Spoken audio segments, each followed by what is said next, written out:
Critical Blast, where pop culture gets blasted. Hey everybody, this is RJ Carter for CriticalBlast.com, and today we are reviewing Dynamite Comics' newest release, Peter Cannon Thunderbolt #1. Before we get started, I want to remind everybody to come by this Saturday, 2 p.m. Central. We will be having Michael Tierney, a local comic shop owner from Little Rock, Arkansas, and Peter Cimetti from Alterna Comics, and we're going to be discussing the state of the industry and how it's affecting retailers and what publishers can do to work with retailers to start turning things around. We've seen the Diamond numbers come out. They are not optimistic. No matter how you try to spin it, it's a downward slope, and that's something that's got to be corrected. So we're going to see if we can brainstorm some ideas and get that working.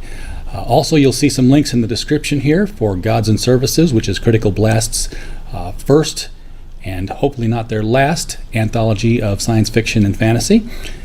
There's also a link to our TeePublic store, and if you don't feel like buying something, there is a little tip jar. We didn't want to put out something like that. We wanted to offer people a product, but we are forced to relocate very soon here, and we're needing to raise quite a bit of money in quite a short time. So if you can help us at all, definitely appreciate it. Let us know if you do that. We'll gladly give you a shout out in all of our upcoming videos going forward, and we appreciate anything you can do to help us out. So that being said, let's take a look at Peter Cannon Thunderbolt #1.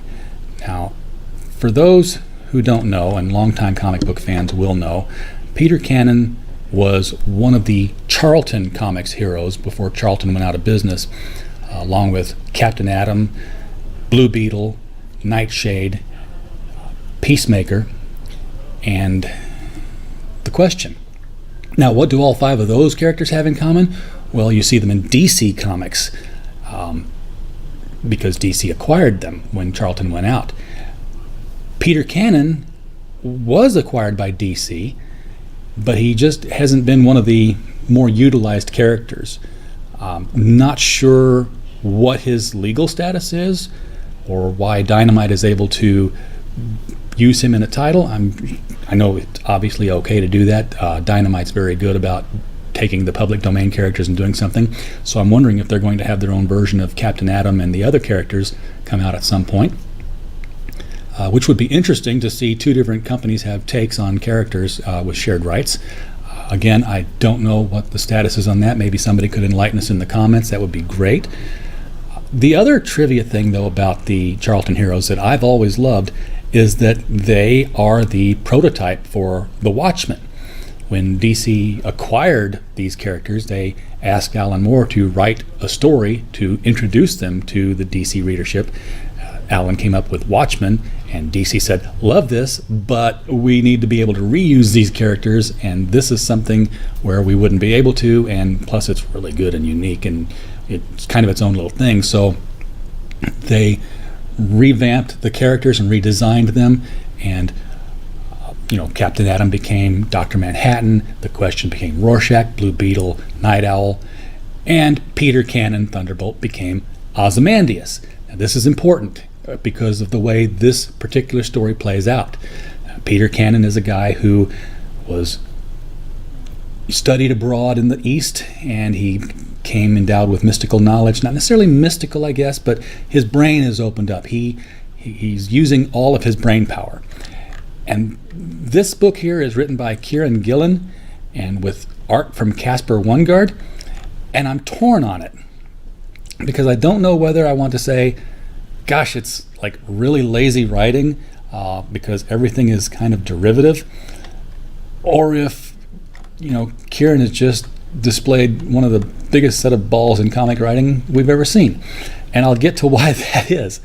The book opens with a dead body, which is a great way to open a story. You're staring into the cold, dead eyes of a corpse, and it just says, a whole city dead. And that's what's going on when you turn the page here. This city is being utterly destroyed by an alien invasion. And outside the city, in his little penthouse, Peter Cannon is just looking on with disinterest. Well, I can't say disinterest because the first thing he says is interesting, but what's that to do with me? So apathy. He's talking to somebody, and we find out it's a group of heroes from around the world who are all kind of diverse and weird, and they're trying to convince him to help them stop this alien invasion before it destroys the rest of the world. And he's not having any of it, or at least they think he's not having any of it. And it takes Supreme Justice, who's this Guy Gardner kind of character, Major Glory kind of character, for those who get that character. He comes up and says, hey, use some of that other 90% of your brain you're always going on about.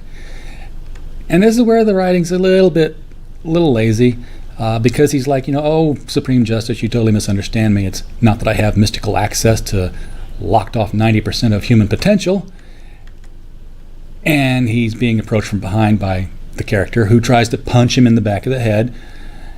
And we get a 3x3 9-panel dissertation of a takedown, because even the magical embodiment of the spirit of America is no match for a guy who uses 100% of his brain, and he takes him down just like Ozymandias took down Rorschach in chapter 12 of Watchmen. And then he says, it's that I see 9 times as much as you. Perfect. Kieran, stop there. But no, you turn the page and he goes on and he says, and you see very little. Well, if somebody sees very little and somebody else sees 9 times as much as them, that doesn't necessarily mean that they see all that much. That kind of undermined the point that you just made so clearly and succinctly in that last panel. If somebody's legally blind and I see 9 times better than them, I still don't have 20/20. Stop. When you got it good, just stop. And then he says the whole question was a test. So he's just being pedantic and kind of an asshole, which is his shtick, apparently. And they discuss that at length. Of course, he's going to help save them because the city is full of people, and people are the only hope for changing society that he hates. He totally detests the civilization as it is, has no love for it at all. But as long as there's people, then it can change into something that he can live with. So he consults the ancient scrolls, and God knows what his indexing system is, but apparently he finds something that helps him see the solution to this, and then takes the time to change his clothes into his costume. Even though he's not going to go into action, he's just going to direct. And he walks out with this very melodramatic, if you do not follow my instructions precisely, this planet will be dead before the day is out. But the task is not impossible. And then he's just marching out and says, we must, we can, we will. Well, I'm motivated. Anyway, he points to a spot in the sky at one of the saucers, and right there, exactly there. And somebody flies through it and punches the alien leader square in the mouth, totally taking him out. And they land and they say, the experiment's a complete success. The alien leader is vulnerable to both kinetic force and radioactive energies. Well, what were they doing before? Throwing cotton balls at them? Because kinetic force and radioactive energies is pretty much bombs. Were we not shooting bombs at these flying saucers? Because if we weren't shooting bombs at them, then we were pretty ineffective. But nevertheless, took out the leader, and without the leader, they're not a hive mind. They apparently take orders from the queen, and all the other aliens are suddenly mindless and they don't know what to do, and the rest of them can just start going through and melee attacking everything, and it's a nice smash 'em up, and they save the world, not the city, because the city's already dead. And they're all singing Peter Cannon's praises. He's like, oh yes, you brought the world together, the Russian heroes and the Chinese heroes and the American heroes, we're a unified force, you have to lead us. And he's just walking away. He's having none of it. And even his friend, who's often mistaken for his manservant, he's like, from the disaster, fresh roots of hope, the world is finally talking. A week ago I feared war, now cooperation, communication. Again, where have we seen this? An alien invasion brings the world together. Watchmen. Ozymandias' plan.